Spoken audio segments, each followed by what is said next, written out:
నమస్తే, నేను సిరి. నాగ చైతన్య, సమంత వీళ్ళిద్దరు ప్రేమించి పెళ్లి చేసుకుని ఆ తర్వాత విడిపోయినా, ఇప్పుడు నాగ చైతన్య రెండో పెళ్లి చేసుకున్నా, ఇప్పటికీ వీళ్ళిద్దరి పేరు అయితే ఇండస్ట్రీలో హాట్ టాపికే. వీళ్ళిద్దరు అసలు ఏం చేస్తున్నారు అనేది కూడా హాట్ టాపికే.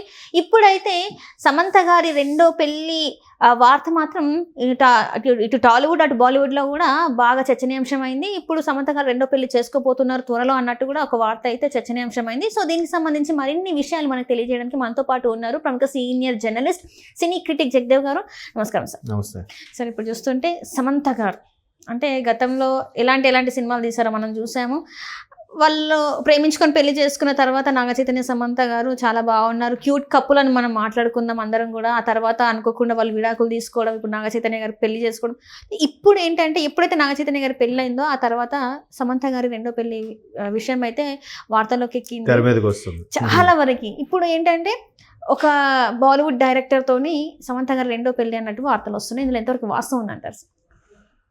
ఇవి పుకార్లు షికార్లు చేయడానికి ఎంతసేపు చెప్పండి. ఎందుకంటే తెలుగులో కానీ ఎక్కడ కానీ ఇండస్ట్రీ అన్నాక వరుసగా హిట్ పెయిర్ అని వచ్చేవి గతంలో. ఇప్పుడు బాలకృష్ణ విజయశాంతి గారని, చిరంజీవి గారు రాధా గారని, అలాగే వెంకటేష్ మీనా అని చాలా హిట్ పెయిర్ అనగానే వీళ్ళిద్దరు పెళ్లి చేసుకుంటున్నారంట. అంతెందుకు, నిన్న మొన్న బాహుబలి అనుష్క ప్రభాస్ 2-3 సినిమాలు హిట్ అయ్యేసరికి ప్రభాస్ అనుష్క పెళ్లి చేసుకోబోతున్నారు, వీళ్ళిద్దరి మధ్యన అఫైర్ ఉందని రకరకాలుగా పుకార్లు షికార్లు చేస్తుంటాయి. అయితే ఇక్కడ ఈ మధ్యకాలంలో రాజు నిడమూరు అంటే ఆయన ఏదైతే Bollywood web series family man series ఏదైతే ఉందో అది పార్ట్ 1, పార్ట్ 2 కూడా బ్లాక్ బాస్టర్ మంచి హిట్ అయ్యాయి. పార్ట్ 1 కంప్లీట్గా టెర్రరిస్ట్ మీద ఉంటుంది. పార్ట్ 2కి వచ్చేసరికి కొంచెం టెర్రరిజం ఎల్టీటీ తీవ్రవాదులు, మన liberation tiger of Tamil Nadu and Sri Lanka base అయ్యి ఉండే ఎల్టీటీ ఏదైతే ఉందో ఆ తీవ్రవాద సంస్థ దానికి పార్ట్ 2లో సమంత గారు చేశారు. ఆ ఎల్టీటీ తీవ్రవాదిగా ఉంటూ జనజీవన స్రవంతిలో కలిసిపోయిన ఒక తీవ్రవాదిగా. సో అది సూపర్. అందులో నిజంగా సమంత పెర్ఫార్మెన్స్ చూస్తే అసలు ఏమైనా అనిపిస్తుంది, అంత బాగా చేసింది. అంటే తను మాట్లాడకపోయినా కూడా తన ఎక్స్ప్రెషన్స్ చాలా బాగుంటుంది అసలు. సో అది కూడా హిట్ అయింది. అయితే దానికి ఆ వెబ్ సిరీస్ తర్వాత ఫర్జీ అని తీశారు షాహిద్ కపూర్తో. తర్వాత మొన్న రీసెంట్ గా సిటాడెల్ మళ్ళీ సమంతనే తీసుకున్నారు. సో ఈ 4 వెబ్ సిరీస్ కూడా అంటే బాలీవుడ్ హిందీ ఇండస్ట్రీలోనే హిస్టరీలోనే బిగ్గెస్ట్ బ్లాక్ బాస్టర్ గా ఫ్యామిలీ మ్యాన్ ఉంది, ఫస్ట్ ప్లేస్ లో ఉంది ఇప్పటికీ. తర్వాత చాలా వచ్చాయి, రీసెంట్ గా కూడా కొన్ని సిరీస్లు వచ్చాయి. కానీ ఫ్యామిలీ మ్యాన్ ఎందుకు అంత ఆకట్టుకుందంటే చాలా బాగుంటుంది టేకింగ్. గొప్ప విషయం ఏంటంటే దానికి స్క్రిప్ట్ రైటింగ్, డైరెక్షన్ మన తెలుగు వాళ్ళు. మీరు అక్కడ పేరు చూడండి, రాజ్ అండ్ డీకే అని వస్తుంది పేరు, వాళ్ళిద్దరు దర్శకులు. ఆ రాజే ఇప్పుడు ఏదైతే సమంత గారు ఆయనతో కలుపుగోరుగా చనువుగా తిరుగుతున్నారనే అంశం తెర మీద వైరల్ అవుతుందో, ఆ రాజు అనేవారు తెలుగు అయినా, డీకే కూడా తెలుగు వాడే. మళ్ళీ వాళ్ళు D2K అని ఉంటుంది ప్రొడ్యూసర్, వాళ్ళ ప్రొడక్షన్ పేరు కూడా D2K అని కూడా ఉంటుంది. సో రాజ్ డీకే వాళ్ళు. సో అలాగా ఆ సిరీస్లో వాళ్ళు బాగా హిట్ అయిన తర్వాత మొన్న సిటాడెల్ కూడా ఫ్యామిలీ మ్యాన్ అంత ఆశిస్తాయని హిట్ అవ్వకపోయినా ఒక విధంగా Varun Dhawan biggest blockbuster అనుకోవాలి సిరీస్. ఆ వరుణ్ ధావన్ కూడా మంచి క్లిక్ అవ్వడం, దాని మీద బేబీ జాన్ ఓపెనింగ్స్ కూడా బాగా వచ్చాయంట యాక్చువల్గా వరుణ్ ధావన్. సో వరుణ్ ధావన్ మళ్ళీ సమంత సిటాడెల్ మొత్తం గన్స్ ఓ మోస్తరుగా అనిపించింది. దానికి కూడా రాజ్ అండ్ డీకే. సో ఆ పార్టీలో కానీ దాని సక్సెస్ సెలబ్రేషన్లో కానీ రెగ్యులర్గా 2-3 సందర్భాల్లో ఎయిర్పోర్ట్లో ఎక్కడో కనిపించారు. దాని మీద చూసే వాళ్ళకి ఎలా ఉంటుందబ్బా, కనిపించడానికి క్లోజ్గా ఉంటున్నారు వెంటనే. ఎందుకంటే చైతు ఇంకో పెళ్లి చేసుకున్నాడు కాబట్టి సమంత కూడా ఇంకో పెళ్లి చేసేసుకుంటుంది అంటే వీళ్ళు అపోహ. అండ్ ఇంకొకటి ఏంటంటే ఆ రాజుగారికి పెళ్లి అయిపోయింది, త్వరలో ఆమెకు విడాకులు ఇస్తున్నారు, ఆ విడాకులు ఇచ్చిన తర్వాత ఈ మొత్తం పెళ్లి చేసుకుని. అసలు ఇట్లాంటి న్యూస్ ఎట్లా స్ప్రెడ్ చేస్తారు అనేది అర్థం కాదు. ఎందుకంటే గొడవ లేకపోయినా కూడా ఈ న్యూస్లు చూసి ఇంట్లో గొడవలు అయిపోతాయి. ఎగ్జాక్ట్లీ, నిజంగానే. ఎందుకంటే మీరు బాగా చెప్పారు. అది మొన్న రీసెంట్ అంటే ఒక 1 year బ్యాక్ కృష్ణవంశీ గారు రంగమార్తాండ ప్రమోషన్స్ లో పార్టిసిపేట్ చేశారు. ఇలాగ ఒక మీడియా మిత్రుడు, సార్ ఏంటి రమ్యకృష్ణ గారు మీరు విడాకులు తీసుకున్నారంట. అవును, ఇంకా కోర్టుకి వెళ్ళాము, ఇంకా రేపు మాపు లెటర్స్ వస్తాయని ఆయన ఎటకారంగా చెప్తున్నాడు. ఆయన కూడా అంటే అలా క్రియేట్ చేశారు. ఎందుకు, ఆవిడ బిజీ స్టార్, మంచి సూపర్ ఎక్స్ట్రాడినరీ యాక్టర్స్, ఇంకా బాహుబలితో ఒక పీక్ వెళ్ళిపోయింది ఆవిడ. సో అటువంటి ఆవిడ అక్కడ ఆ అబ్బాయి చదువు నిమిత్తం చెన్నైలో ఉంటుంది. అక్కడ 4 ఇండస్ట్రీకి సంబంధించినవన్నీ అక్కడ జరుగుతుంటే కదా ఆవిడ అక్కడే కంఫర్ట్గా ఉంది. ఈయనకేంటి ఇక్కడ స్టార్ట్ చేశారు తన కెరీర్ ఎక్కడ స్టార్ట్ చేశాడు, పైగా ఇక్కడ పరిచయాలు కాబట్టి ఇక్కడ స్టోరీ రాసుకోవడం ఇవన్నీ ఇక్కడ బాగుంటాయి, కానీ ఇక్కడ ఉంటాడు. ఈయన ఎవ్రీ వీకెండ్ 15 రోజులు ఒకసారి వెళ్తుంటాడు, కొడుకుతోని భార్యతోని స్పెండ్ చేస్తాడు. దాన్ని చైతన్య కృష్ణవంశీ రమ్యకృష్ణ కలవడం లేదు, విడిపోయారా, అందుకే దూరం. ఏమిటండి ఇప్పుడు ఫ్యామిలీలో కూడా దుబాయ్ వెళ్తాడు, అంతమంది విడిపోయినట్టేనా? సో అట్లాగా మీరు అన్నట్టు ఈ సన్నివేశాలు తీసుకొని ఓకే సమంత కనబడింది, ఆయన భార్యకి విడాకులు ఇస్తున్నాడట, అది కూడా క్లారిటీ లేదు చూడండి, ఇస్తున్నాడట, లేదు పక్కన ఈడే లాయర్గా ఇప్పించినట్టు.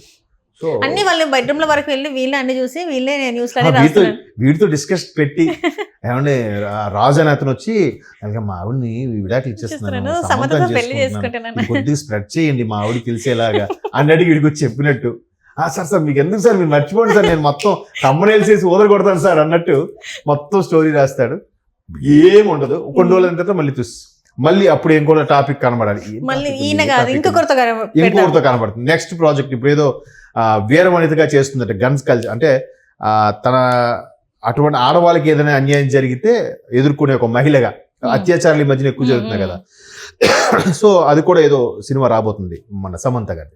సో ఇంకా ఆ డైరెక్టర్తో కనబడింది అనుకోండి, జనరల్గా డైరెక్టర్తో ఆ ర్యాపో మెయింటైన్ చేయకపోతే డైరెక్టర్ భావజాలం ఏంటనేది ఆర్టిస్ట్కి అర్థం కావాలి. డైరెక్టర్ మన నుంచి ఏం ఎక్స్పెక్ట్ చేస్తున్నాడు, ఇక్కడ ఇది కాదు తల్లి ఎక్స్ప్రెషన్, కొంచెం నాకు ఎలా కావాలి, కొంచెం అలా కావాలి అని చెప్పి చేయించుకుంటాడు. కొన్నిసార్లు నీ లోపల బాధ ఉన్నా బయటికి మాత్రం నవ్వుతుంటావు కదా, అటువంటి ఎక్స్ప్రెషన్ కావాలి, ఇది కాదమ్మా అని. అలాంటప్పుడు ఎప్పుడు చెప్పగలుగుతాడు, ఆ ర్యాపో యాక్సెస్ పెరిగిన తర్వాతనే అవుట్పుట్ లాగలుగుతాడు.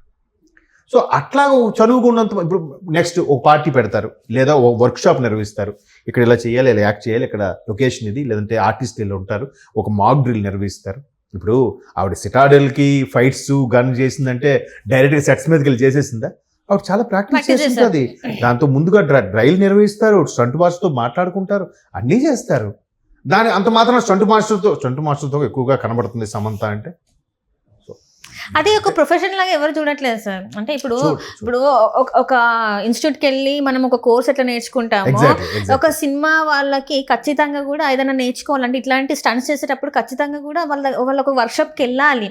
ఒక సీన్స్ అంటే షూటింగ్ తొందర అయిపోవాలంటే ఇట్లాంటి వర్క్షాప్ చేయాలి. మీరు చెప్పేది ఇప్పుడు కాదు, ఒక 15 years బ్యాక్ కమల్ హాసన్ గారు డైరెక్ట్గా జయప్రదం అని ఒక ఎంట్రీ ప్రోగ్రామ్ జయప్రద గారితో దాంట్లో చెప్పాడు ఆయన. మీరు ఆమె అడిగింది, ఎందుకంటే ఇద్దరు సమకాలీకులే కదా, మీరు ఏదైనా సినిమా చేయాలంటే ఖచ్చితంగా హీరోయిన్ని కిస్ చేస్తారంట, అది కంపల్సరీగా ఉంటేగానే చేస్తారంట, రియల్గా చేస్తారంట ఏదో అడిగింది ఆవిడ. అడిగితే ఇప్పుడు సినిమాల్లో మనం చచ్చిపోయినట్టు యాక్ట్ చేస్తాం, అంటే నిజంగా చచ్చిపోయినట్ట. సినిమాల్లో వాడు కొడతాడు, అంత దూరం పడతాం నిజంగా కొట్టినట్ట. ఇక్కడ ముద్దు సీన్ కూడా అంతే, కాకపోతే కొట్టిన సీన్కి రియాక్ట్ అవ్వడం వాళ్ళు ముద్దు సీన్ అనేసరికి అబ్బా ఏంటిది ముద్దు సీన్ అన్నట్టుగా ఫీల్ అవుతారు. అంటే ఇంకా వాళ్ళ మైండ్ అక్కడే ఆగిపోయింది అన్నట్టుగా కమల్ హాసన్ గారు చెప్పారు. సో మీరు అన్నట్టు ఒక వర్క్షాపు, ఒక ట్రైనింగ్ ఇన్స్టిట్యూట్కి వెళ్ళేలాగా ఫీల్ అవుతారు. అలా లేకపోతే సినిమాకి వెళ్ళొద్దు. ఇప్పుడు ముద్దైనా జస్ట్ ఎక్కడ వరకు వచ్చి వెనక్కి వెళ్ళిపోయినా కూడా ఇక్కడ వరకు వస్తాయి కదా, అరే ఏంటి ఇక్కడ వరకు వచ్చి ముద్దు పెట్టారంటే అది యాక్షన్ అబ్బా. వందల మంది ఉంటారు అక్కడ, ఆ టైంలో కూడా ఆ మూడ్ లో ఉండి చేయాలంటే ఎంతో గట్స్, అంటే అంత గట్స్ ఉండి. ఇంకోటి ఒకవేళ నిజంగా అయినా అంత వందల మంది అలా ఎందుకు బిహేవ్ చేస్తారు చెప్పండి? అది మరి అంటే అది అందుకే కదా ఒక సినిమాలో దాసనారాయణ గారు క్లియర్గా చెప్తారు, ఏదో సినిమా పేరు గుర్తులేదు కానీ ఒక తోటలో అనమాట, వాళ్ళు సినిమా షూటింగ్ అవుతుంటే ఊరి ప్రజలందరూ వచ్చేస్తారు అక్కడికి చూడడానికి దేనికో. అంటే దాసనారాయణ గారు అంటే ఎంత ఇష్టం అంటే నాకే కాదు చాలా మందికి, ఒక లెజెండ్. ఒక 150 సినిమాల్లో 120 సినిమాలు బ్లాక్ బాస్టర్, టచ్ అయిన జానర్ లేదు, ఆయన కెలకని అంశం లేదు, ఏదైనా ఏ కేకి పడేసేవాడు సినిమా ద్వారా. అందులో చెప్తాడు, మేము ఎంత కష్టపడినా ఎంత చేసినా మాకు ఎంత ఆదరణ చూసి నీరాజనాలు చేస్తారు, హారతలు పడతారు, కానీ ఎక్కడో సినిమా వాళ్ళంటే చిన్న చూపు ఉంటుంది మీకు అని. పూరి జగన్నాథ్ గారు కూడా అక్కడికి ఒక 20-30 ఏళ్ళ తర్వాత తీసిన సినిమా నేనింతే. బట్ ఇది దాసనారాయణ గారు ఎప్పుడో చెప్పేశారు. చూడండి ఎంత మేధావి ఆయన. అంటే అప్పటికిప్పటికీ ఏం మారలేదని చెప్తారు, అప్పుడు మారలేదు ఇప్పుడు మారలేదు, ఇంకా అట్లనే ఉన్నాం, అలాగే ఉంది. మరి కాస్త ఎక్కువైంది చిన్న చూపు. అంటే హీరోయిన్లు అనగానే అట్లా అరకొర డ్రెస్సులు వేసుకోవాలగానే ఆమె క్యారెక్టర్ని ఎస్టిమేట్ చేసేయడం, ఆమె క్యారెక్టరే మంచిది కాదని రాసేయడం అని జరుగుతుంటాయి. మారాలి. ఇట్లాంటి ఈ పెళ్ళిళ్ళు కూడా ఇట్లాంటివి ఆపేస్తే మంచిదేమో. Right sir. మీరు చూసి మళ్ళీ ఫ్యామిలీలు కుదేలైపోతాయి కదమ్మా. అంతే కదా, ఇప్పుడు ఆ రాజుగారి వైఫ్ ఎవరైతే ఉన్నారో ఇప్పుడు దీన్ని పట్టుకొని అడుగుతారు, ఇంకా ఇప్పటి నుంచో స్టార్ట్ అవుతారు నేను అనుకుంటున్నా ఇంకా ఇంట్లో. Right sir, right. Thank you so much. Thanks అమ్మా.